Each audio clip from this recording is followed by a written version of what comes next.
Hey, what's up? It's me, Kristen, back with another video. Obviously, today I'm filming in the living room, and we're doing a workshop Wednesday, and I actually don't know what it is that's in this box. It's extremely heavy, so I decided I was going to build it on this floor, and then figure out where it goes later, because I don't even know where it would go, since I don't know what it is. Also, a lot has happened since I ordered it, so I'm not necessarily sure that I need it anymore, or where I would need it. But anyway, gonna open it, see what it is, figure out how heavy it is, because some of the heaviness may be like styrofoam and whatnot, and it may actually be easier to move when it's together. Yeah, I'm in the same spot as last time, but I'm facing the opposite direction. I'm in front of, or rather behind my couch situation. It's not a real couch. It's, hold on. So styrofoam stuck to the wall. Your mom's side. It's not a real couch. It's like, I don't know what it is. First of all, it's a makeshift. They're like 4 different pieces of furniture that make up this thing. And yeah, it's a mixture of a pillow, like a long special pillow, a footstool, an ottoman type couch. It was supposed to be a couch, like a lounge kind of thing, but I didn't like it. It was too short. Got it from Walmart, so that should explain that.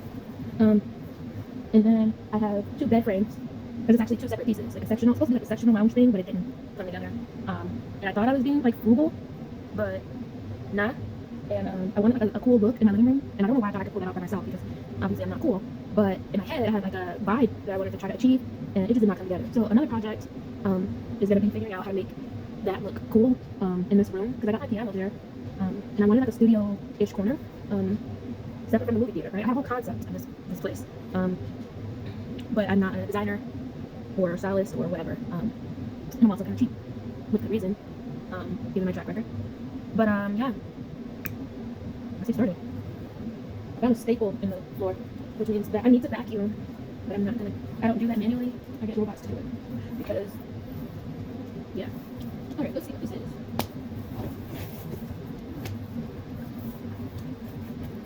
I have like not completed any Christmas shopping. I don't think I'm not started, but based on the way things are right now, I'm not quite sure how much more I'm gonna do or get to do. I have some like ideas for backup gifts, if that makes sense. But yeah, I really just didn't want to disappoint my niece, who is officially the first person to have read my memoir, my first mini memoir. So she is officially the president of my fan club. But I thought that was awesome. I don't even have the physical copies, like all the copies of my book yet, but somehow my sister found a way to order it and get it quickly, and she got 2.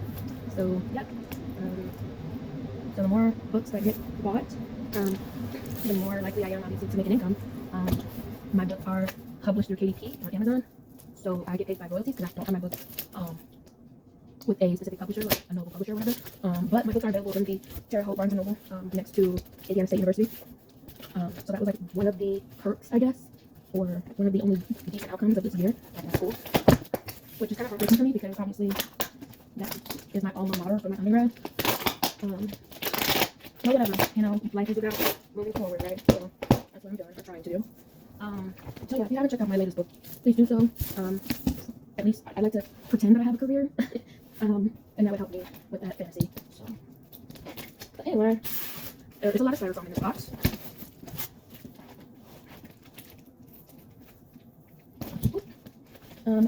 I have not, Lion King as of today has not come out yet. I think it comes out Friday, and today's not Friday, today's Tuesday. I have Bible study later, so I'm going to hurry up and get on that. But yeah, I did see the like red carpet photos, and yeah, I mean, with everything that's happening, not just in the world, like the world is one thing, but America itself is just America-ing too hard right now. You know, like if I was Bernie Mac, I would say America, because that's what it's like right now. Anyway, I am a firm believer in praying for people of the world, whether I know them personally or not. So, you know, I do pray for Blue, because we really don't know what it's like being her. So, you know, she's a person too, and just trying to live, you know. I don't even know if she's 13 yet. So, yeah. So I don't know, I'm probably gonna go see it because I have my AMC subscription. Yeah, I kind of was gonna go see it with someone. Not like a date situation, obviously. Like, do you know me at all? But like a friend. I don't know if that's still gonna happen. 3-tier bookcase. Was this from a library? Is this the same one? Oh, wait a minute. What is this? What is it supposed to look like? Oh, I hope I don't make me sad. Don't make me sad. Okay. Oh. Okay. Okay. Mm. This is supposed to go in my room, either in my closet or just in the room in general. Hmm. That's the other thing, because of the type of closet I wanted, a walk-in situation. I basically, that requires furniture. And I would have to do some makeover type stuff in order to get this where it should be in the room.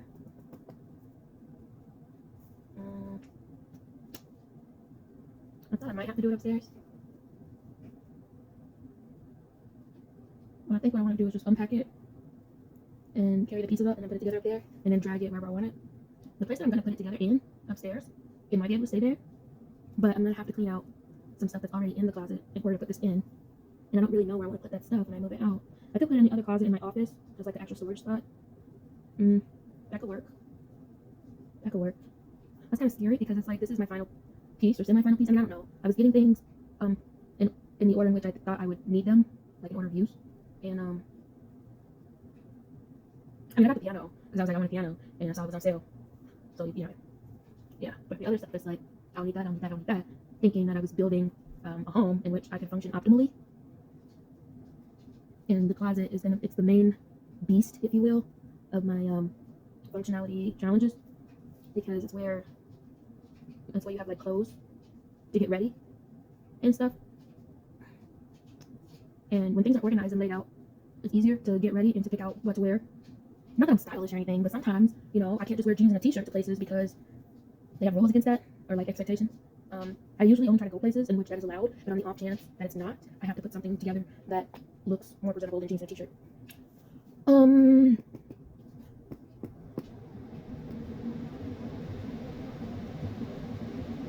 I also was supposed to have like one of those sitting things in my room, or in the closet, to make getting ready easier.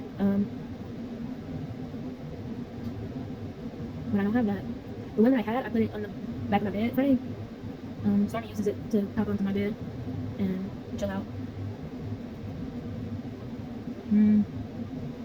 That is a task. I might be experiencing some command avoidance, which, if you're a neurodivergent, you might know what that is. I have made progress on the closet so far.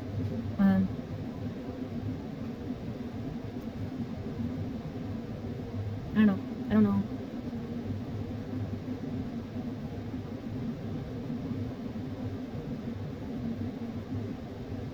I won't worry about organizing it today.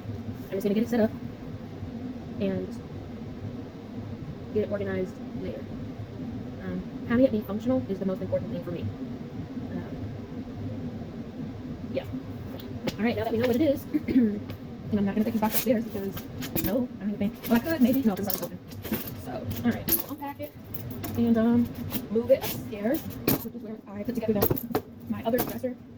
Which actually I thought was going to be different, but now I remember there was another one that I was looking at, like dresser thing, that I didn't get because it was too expensive while I was getting all the rest of this stuff. Mind you, I do use like a arm and applique and all that stuff, so it may seem like I'm big balling or whatever, but all of this again was pretty much either before I lost the job or right after that I started getting this stuff. So yeah. Oh wow. It's a lot more pieces than I thought it would be. This is alright, I'm gonna have to take a couple of steps.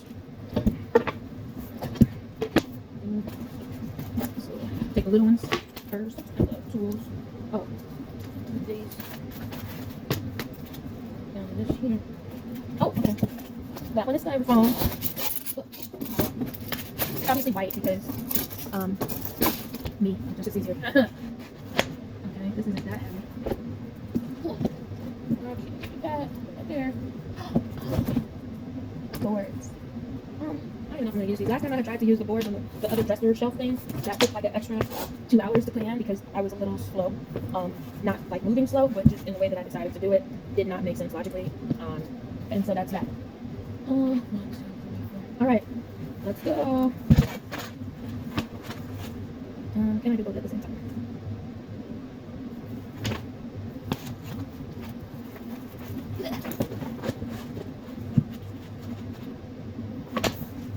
Yeah.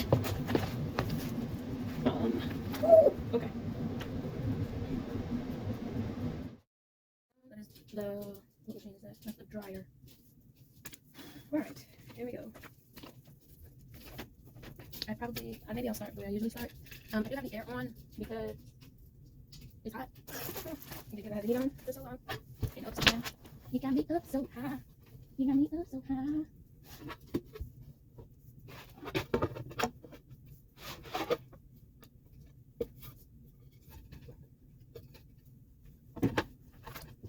I have decided that I'm going to try to pursue enrolling in Cynthia Rigo's performing arts class in London.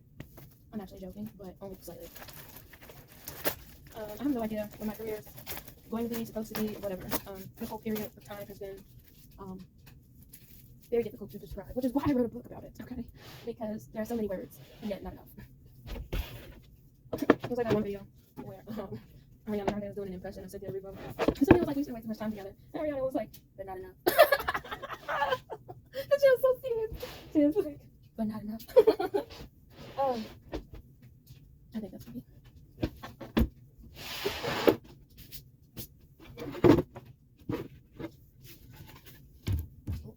I don't know if I've said this, but my favorite song from the Wicked movie is The Wizard and I. My second favorite song from the movie, maybe, I don't know, second favorite,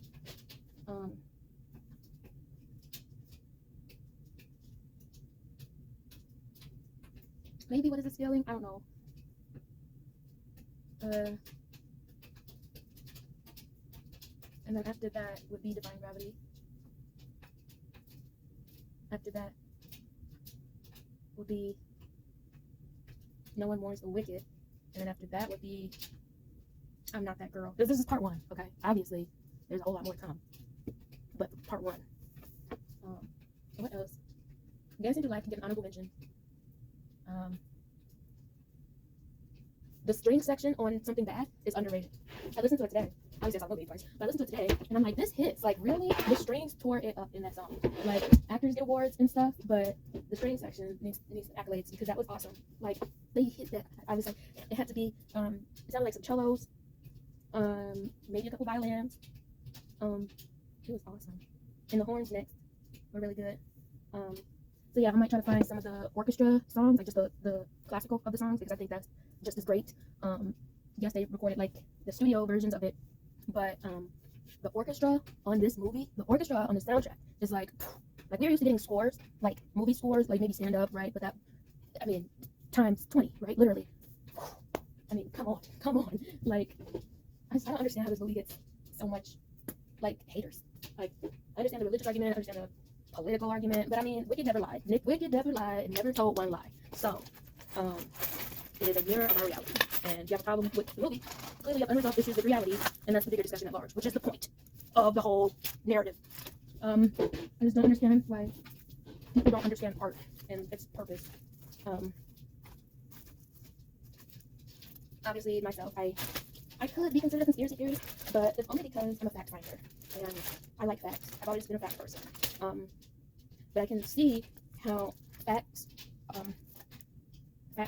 come out of people's ability to interpret reality. So even if someone's interpretation of reality comes through fiction, such as in the case of Wicked, that doesn't mean its core narrative is false. It's just an individual's interpretation of their existence or the dynamics of life. You know, people that live day to day in an existential crisis can understand that kind of thing. I've been living in existential crisis since I was probably three. When I started to develop awareness and memory. And if you read my book, this one in particular, I did not include a whole bunch of stuff. Like, even though it's a memoir, I call it a mini memoir because it's just like a summarized version of 30 years of life. Not that I've accomplished anything in 30 years of life, which, you know, when people have like autobiographies and whatnot, it's to tell all the important facts about their life. I don't have that, but my memory of certain things is uncomfortably vivid. And yeah, I can remember when my brain started to develop introspection skills, I guess is what you call it. And I think that was exacerbated by my lack of skills in awareness of the outer world. So as a neurodivergent person on the autism spectrum, I think most of the conversations I had were with myself. It sounds weirder than intended. Not out loud conversations, but internal interpretations of everything. But yeah, I think that's one of the reasons why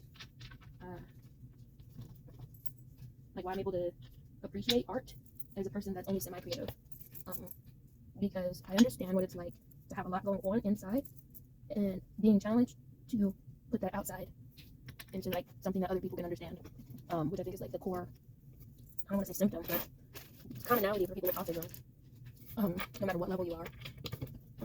There's something on Netflix, I think it's called Michaela Finds Her Voice or Michaela Speaks, something like that. And I recommend watching it. It's like a little short documentary about someone on the autism spectrum who is nonverbal, which is another common thing for people with autism. Not everyone that has autism is nonverbal. And then the misconception is that if people are nonverbal externally, then they don't have language on the inside, and that's completely false. And it's heartbreaking for someone that is level 1 and verbal to still be able to understand that. Like people think because you don't talk like everyone else or move like everyone else that you're incompetent or dumb or whatever kind of other word would describe that. When in reality, people with autism, even the people that are nonverbal, are some of the most intellectual people you will ever meet. And they're some of the most expressive people you will ever meet if you give them a chance to try to express that. I think that's why a lot of people that are on the spectrum end up going into artistic endeavors, because how else are we supposed to interact with the world around us in a positive way? So I recommend checking that out, because most people are smarter than they look. Not all people, but most people are smarter than they look or than they seem or than others would give them credit for, or like hopefully get what I'm trying to say. So yeah, I do appreciate that Netflix has a lot more shows like that. Also, Peacock, if you watch Miko and her family, Precious, and what's his name? I think his name is Chris. I could be wrong. It'd be really weird if his name is Chris and I can't remember that, because obviously my name is Kristen and people call me Chris, so that would be weird. We're cognitive dissonance type of situation. But anyway, I appreciate that there's more discussion about autism and the different kinds and its effects and impact not only on individuals that have it, but on the world at large. Yeah. I saw something where people were trying to, so I don't know if this is like a thing, but I often see people that are neurodivergent trying to find other neurodivergents in media and in whatever. And some people were trying to see if they could pinpoint the neurodivergence of Elphaba. Obviously, it's a fictional character, and obviously, when the story was like written originally, there was much less language for the autistic experience or the neurodivergent experience in general. So it would be extremely, what's the word? I don't want to say nonsensical, but kind of, to try to say that a character is something that they may not be. But from the very brief short or whatever that I saw, I could see how someone could configure that in their mind. Maybe the author himself is neurodivergent or autistic, and so the main character that he wrote about was as well, even without having the specific diagnosis or the language. I personally believe that Elphaba is a prophet, and that's a whole other spiritual discussion. So me and Wicked, like this whole Wicked thing, it's kind of life changing. Not just the story in of itself, but seeing it in a movie the way that it was with Cynthia Erivo playing Elphaba. You know, worldly people might call it cosmic. I don't know a better word for it. It is what it is. But yeah, like Elphaba is more than likely, if she were a real person, would be diagnosed neurodivergent. I don't know what the specific diagnosis would be, but maybe autism level 1 without intellectual impairment, which is my diagnosis. But yeah, not only did I identify with the character because of her inherent differences, not just how she looked, like they really focused on how she looked as like her difference, but if you do look deeper, she was different socially even without that green skin. Like she was always not the same, like even with her sister. Obviously they got different daddies, but okay, they weren't you know, they weren't exactly the same. Where like her sister was able to blend in more with others socially. Yeah, like the sister acted more socially appropriate than Elphaba herself. So yeah, that's also an interesting dynamic that people don't talk about. Where like you have siblings and one has autism and the other one doesn't, and what that's like for each person. Yeah, just a lot of reality in here. I hated that sound. Oh, oh, oh, oh, gross. Oh. Talk about neurodivergent. That was disgusting. Oh god. All right. Oh, another one. I think Jeff Goldblum is neurodivergent, and I think some people agree with me. Obviously, we don't know his exact diagnosis, but I think that's pretty cool that he's always been like this great actor with all these diverse roles, and then you see him in interviews, and he's like a completely different person. And that's something I think I also would like to see challenged, is that people that are neurodivergent or that have autism can't be actors or can't be singers or can't be dancers or in entertainment or whatever. First of all, each person on the spectrum is different, and just like the rest of the world, we have different abilities and different levels of abilities, and how we show that. So yeah, while daily life for someone on the spectrum might look different, it doesn't mean that people on the spectrum can't have similar careers or talents as the rest of the world. Yeah. So that's part of my obsession, I think, with Wicked. Because I was a fan of City at first, but now I'm like, I had no idea. Like, why was the world hiding her for so long? Which is deep, because that just goes back to my theory of, like, all of this being orchestrated. I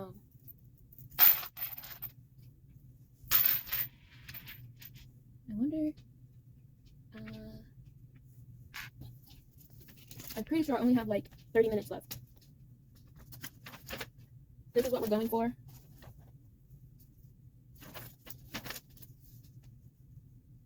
Okay, I go on the outside and the inside. Yeah, they go, well, it's only two.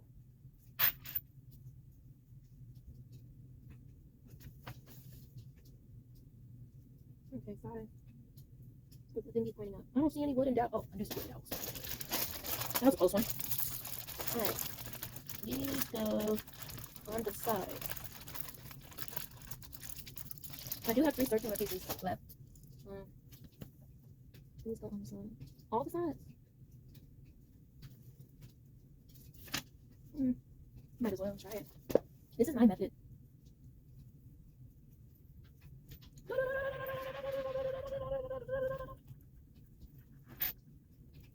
Random stemming. Sorry about that.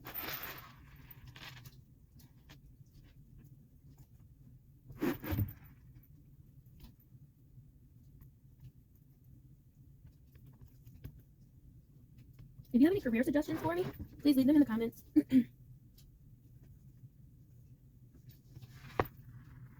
you have any suggestions about how to help my rabbit as he ages, please leave that in the comments as well. I wanted to get another rabbit for him, like a younger one, to, play with and keep him youthful and jovial, but that didn't work out, which is upsetting because obviously, I figured if he had that, like a friend, then he would age slower, and that when the time did come, I would have another rabbit to cope with, like to keep me company or whatever, and help me breathe. Ironically, that's what happened with Lady Bridgerton. My other rabbit that died, she was the younger one, and even though she went first, Stormy and I went through that together, and that sounds extremely, I don't know, sensitive and mushy. And if you know me in real life, I'm not really that lovey-dovey or sentimental or whatever. I'm one of those neurodivergent people that doesn't do well with touch or whatever. Not that I'm allergic to people, but as someone recently tried to assert, I don't know if I can talk about that. I'll just say, I never thought I would experience disability discrimination. But I have, so that's a thing, unfortunately. Anyway, yeah, like at church and stuff, church really helped me to develop, not just spiritually, but socially. A lot of people that find out that I'm autistic are like shocked, because some of them have known me my whole life, or they just meet me, and I guess am surprised that I'm not incapable of living. But yeah, I do have church to thank for that, because I was always around people, and with my church, church was always a family situation, family setting, so I spent a whole lot of time with a whole lot of people from a very young age. Like, I came out of the womb being surrounded by other humans. So, had I not had the church experience I had, and I'm not talking about church once a week, no, I'm talking about the traditional old school black church experience, where it's a daily thing, or every other day thing, where the people that you go to church with are your literal other family, if not your actual family, which in my case is the case, which is why I'm related to a whole lot of people in the Chicagoland area, as well as beyond.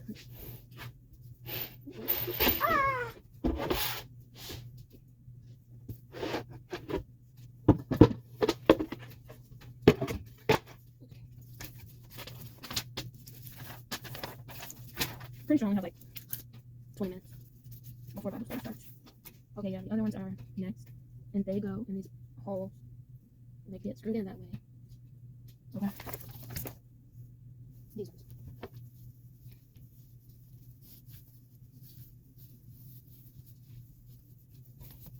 Can't fix them clothes.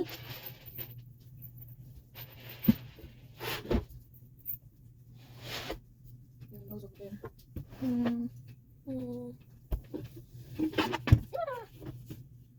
Oh, needless to say, when I first got my autism diagnosis, first of all, the process to going about getting that, I literally, well, I had been trying to figure out what was wrong with me my whole life. Um, no exaggeration. I first verbalized my inability to feel like everybody else when I was 4 to my mom. And of course, I'm 4 at the time, so nobody really makes a big deal about it. But that was the first time I was able to verbalize it, which, I mean, to me would indicate, just based on my memory, it wasn't like a spur of the moment new thing. It was something that I had been experiencing or, been sitting with and had to figure out how to even bring it up to my mom or whatever. And my entire life, I just kind of got reassured that I was no different than anyone else, which of course isn't 100% true, but it allowed me to, I think it allowed me to like get comfortable, not even comfortable, but just kind of accept the fact that I'm like however I am, and that I'm no less of a person than anyone that's not like me. So I would advocate for early intervention and all that stuff. In a way, not being aware. They didn't even tell me. Well, that's a deep conversation. But I didn't have confirmation. Me myself, I didn't have confirmation of OCD until I was 19. That was a self diagnosis as well. Not like, hey, can you tell me I have OCD? But literally feeling like there was only a matter of time until I was going to be institutionalized because of the difficulty of functioning like society wanted me to. Instead, I just got intensive therapy, which at that time was due to Indiana State and the counseling there, and then also at large in that area in Terre Haute. There's mental health stuff there. Also, the state penitentiary was across the street, but needless to say, they have those services there.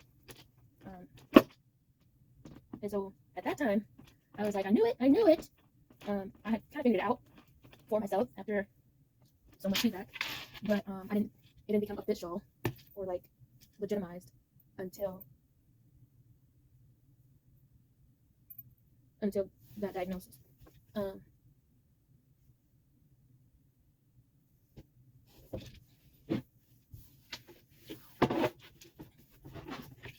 But it still felt like something was missing. Like they had told me that I had a personality disorder, which I mean over time proved, I would say isn't true, isn't accurate.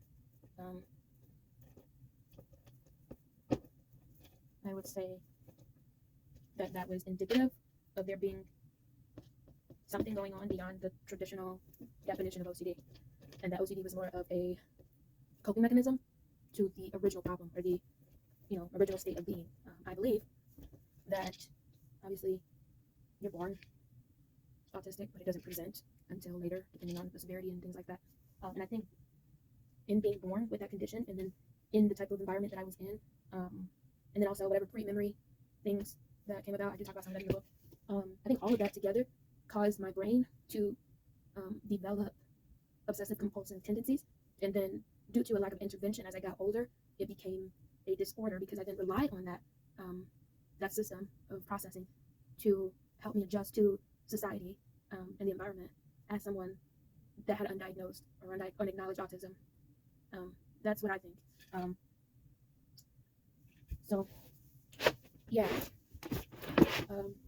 Because obviously, had I gotten all the answers I needed or all the support I needed at that time, like with the OCD and stuff, because I think it was more well known, we were able to do some, not like treatment, but get me some support for that in a new way of not having that run my life. But then after that is when I was like, well, something still isn't right. I still can't do what everybody else is doing, or I still can't behave the way everybody else wants me to behave, and like all the different structures of society and milestones. And it's not just child milestones. That's the hard part, and that's one of the if I were to try to speak about it to make any kind of difference or whatever, it would be all the like aging autism. People say things like children with autism as if when you're 18 you're no longer autistic. When in my case, as someone who's level 1, your missed milestones are just different than the missed milestones of adolescence. I had those too, by the way. But that is the hardest part, probably the most I mean, I would say embarrassing or difficult, challenging, whatever, is the milestones of later adulthood, or early adulthood, even teenage years, that other people seem to naturally hit and go through. The delayed development is extremely difficult for me to deal with. I don't talk about this really at all to anyone, but it gets harder because I mean, if you have any awareness of the outer world, which most people with autism do, if they're like level 1 or level 2, we have awareness. Even if we can't interact with that in the same way, we're aware. And so it's hard because we're like aging differently. Like I see myself aging differently than my peers. And of course, the older I get, the more obvious that becomes. And yeah, everybody's path is unique or whatever because we're all individuals. But that difficulty in relating to other people my age, that doesn't go away. It is there from the beginning. And it just looks different over time. A lot of the times, people might have questions about my life, what it looks like, why it looks the way it does. And it's difficult because I can't say it's because I have autism, because that sounds, I don't know, people don't really like that answer. Even though it's true, or at least a large part of the truth. The other part is I don't necessarily desire the same things that other people, like my peer group or whatever, people that I demographic with. So it's not just the external appearance of milestone hitting, it's the internal experience as well. And people will say, oh, we should hang out, or, you know, this nail is messed up.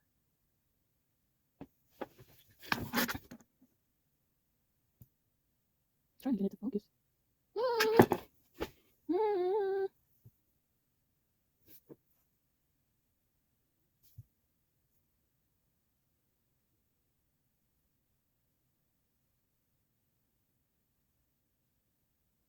Ow. I think I have 5 minutes before Bible study starts.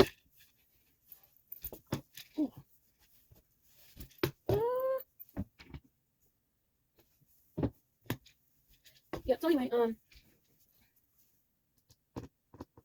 it's really uncomfortable and really embarrassing. First of all, it's uncomfortable and embarrassing to exist the way that I do. And then when people ask you about it, it's even more embarrassing and uncomfortable.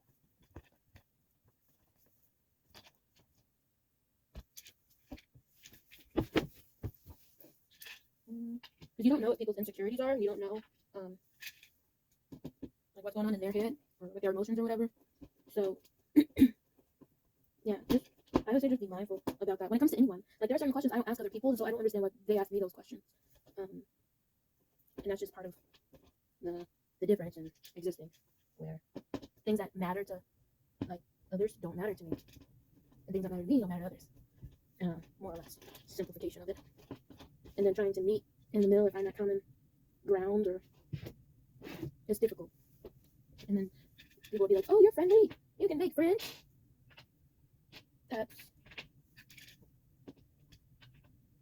Those friendships won't look the same way as traditional friendships or regular friendships, or how the other friend thinks that the friendship should go. And as I learned recently, my interpretation of friendship and be a friend is completely different, I guess, than what others might say. Part of that is taking everything literally. Obviously, when I make a joke, I know that I'm joking. So for people that say, "Oh, you tell a joke, or you can be sarcastic," that's me, and I'm aware that I'm doing it. When other people do it, I'm not aware that they're doing it. So I think they're serious, and like, you know, it gets hard to figure out. Yeah.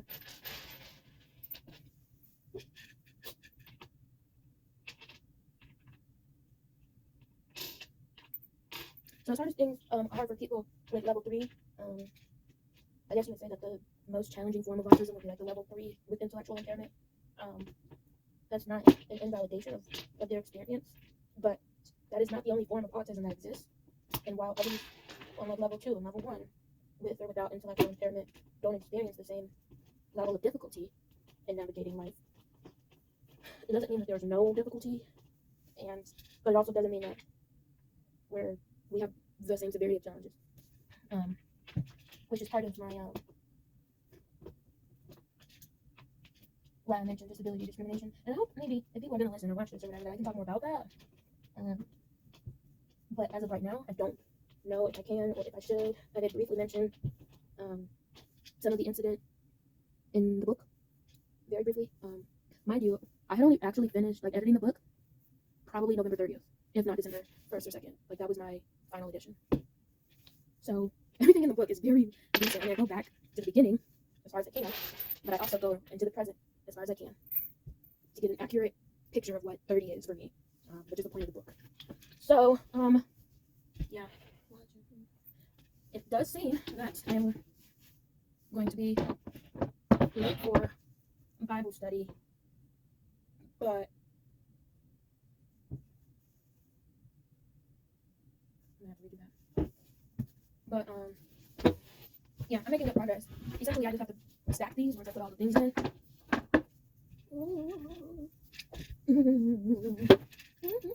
Since I got my autism diagnosis, I'm much less ashamed of myself.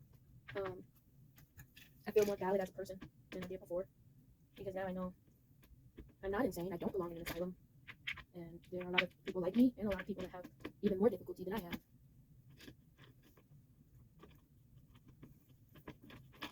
I think the main takeaway is that just because someone with autism doesn't talk the way you do or listen the way that you do doesn't mean they're incapable of talking or listening, and it might actually mean that they're better at it than you think.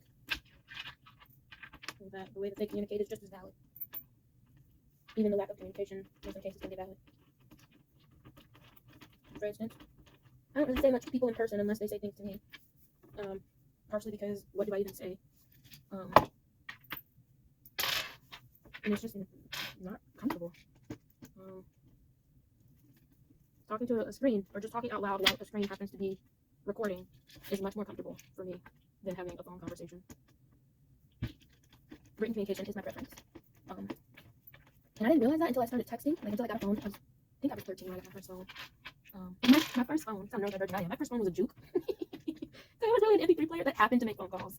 And when it came out, it was like all the rage or whatever. But this was at a time when flip phones were, new and exciting and whatnot, and that's what people had. They didn't have like the, if you had a Razor, that was like having an iPhone back in the day. Or Sidekick, that was like, and I had a Juke, and I was the only person in my general vicinity that I know of that had a Juke phone. And of course, when I was able to upgrade, being neurodivergent, I didn't switch phones. I had the Juke phone until they didn't make it anymore.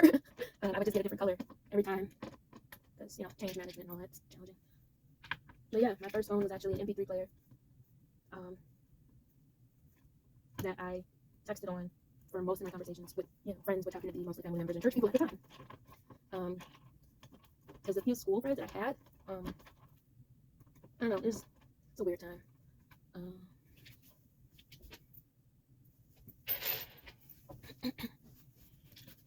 All right, in a minute, I'm gonna cut this off and turn on Bible study.